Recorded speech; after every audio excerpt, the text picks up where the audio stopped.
Hello once again. This is the second phase of the risk response strategy series.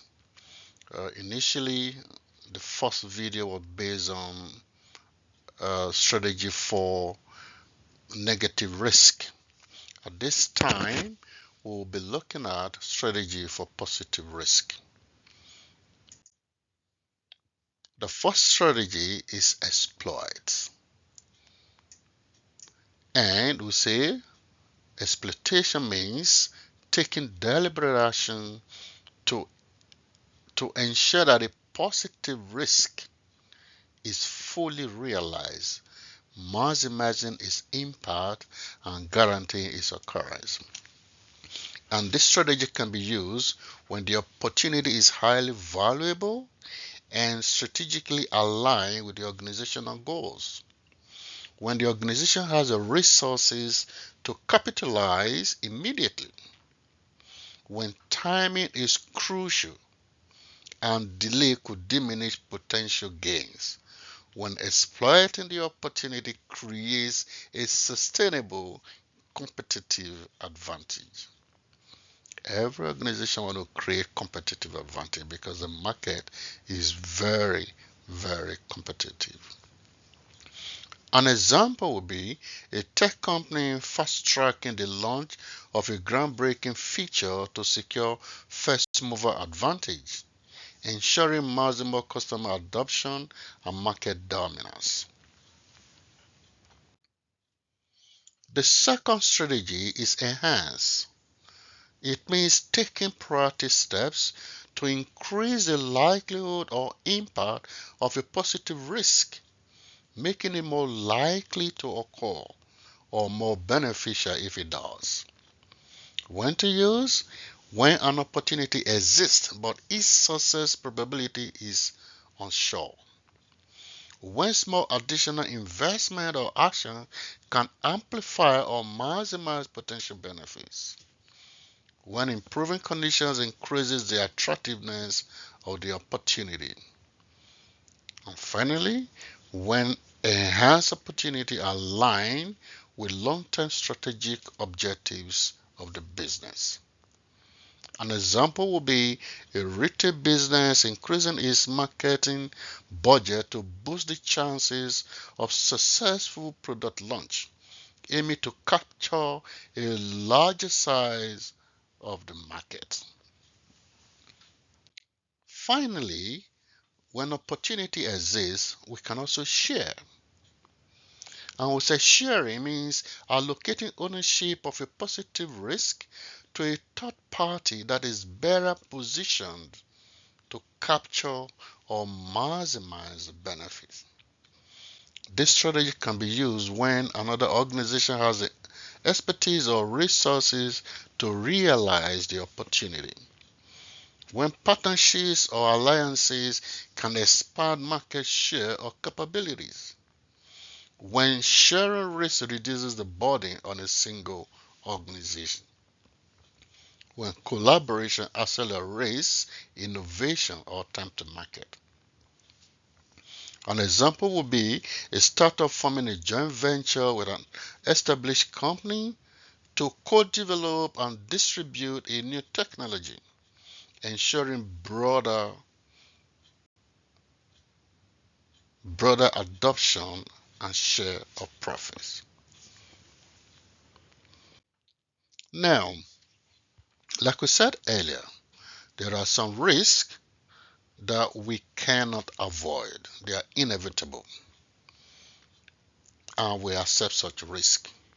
However, to be successful, we need to have a contingency plan in place such that when the event happens, we are prepared. Therefore, contingency planning involves preparing for risk that cannot be entirely prevented but can be effectively managed if they occur. This strategy acknowledges that some risks are inevitable and focuses on response readiness. This can be used when for risks outside your control, for instance, extreme weather, economic changes, or with high likelihood of occurrence. I'll give a typical example. In Canada or most part of North America, from the month of November, the winters are here. And for individuals who drive vehicles, one of the contingency plan is for us to have winter tires.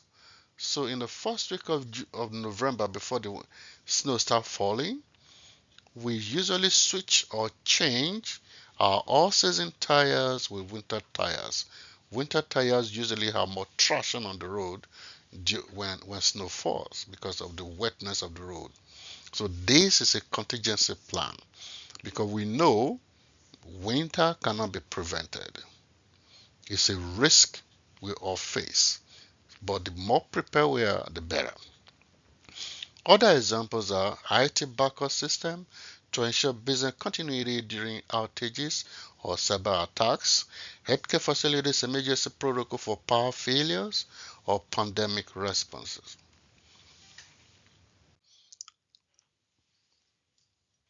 Here are some steps we need to take for implementing contingency planning. The first and most important is to identify critical functions. We then develop specific risk scenarios. We'll create detailed action plans. We conduct regular drills and tests. And then update plans based on outcomes. Nothing is cast in stone. What was last year may not work this year. Therefore, the plan must be reviewed and updated regularly. The final strategy is escalation. Escalation allows us to pass ownership of a risk to a higher authority or stakeholder when the risk exceeds the scope, authority, or capability of the current project or team.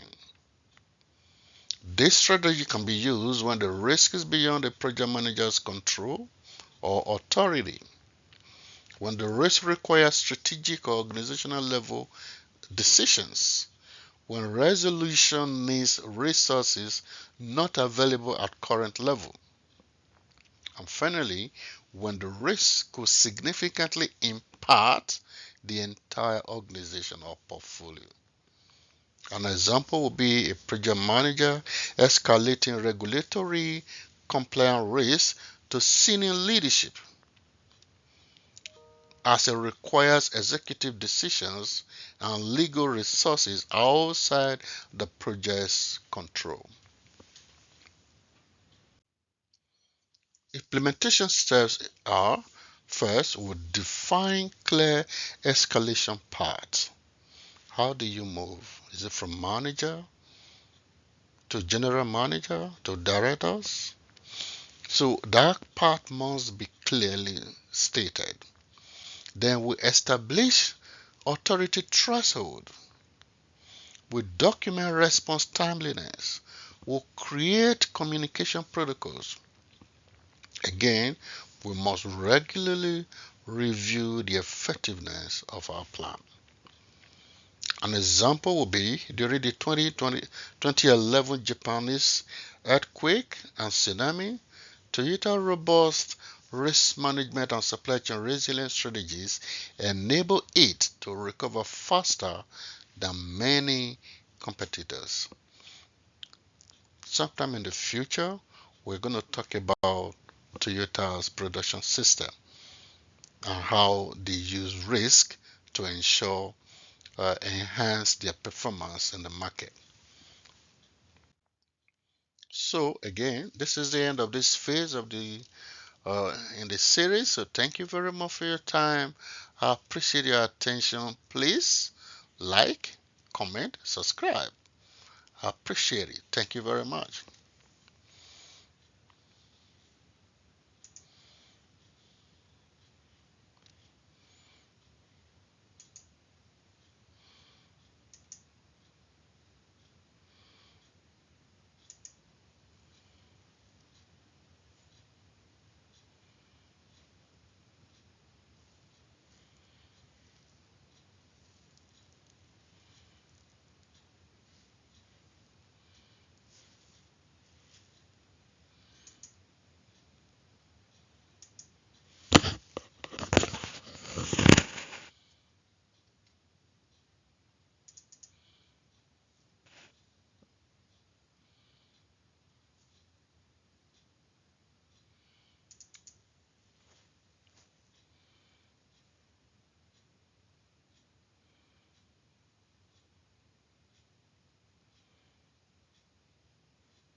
What's going on?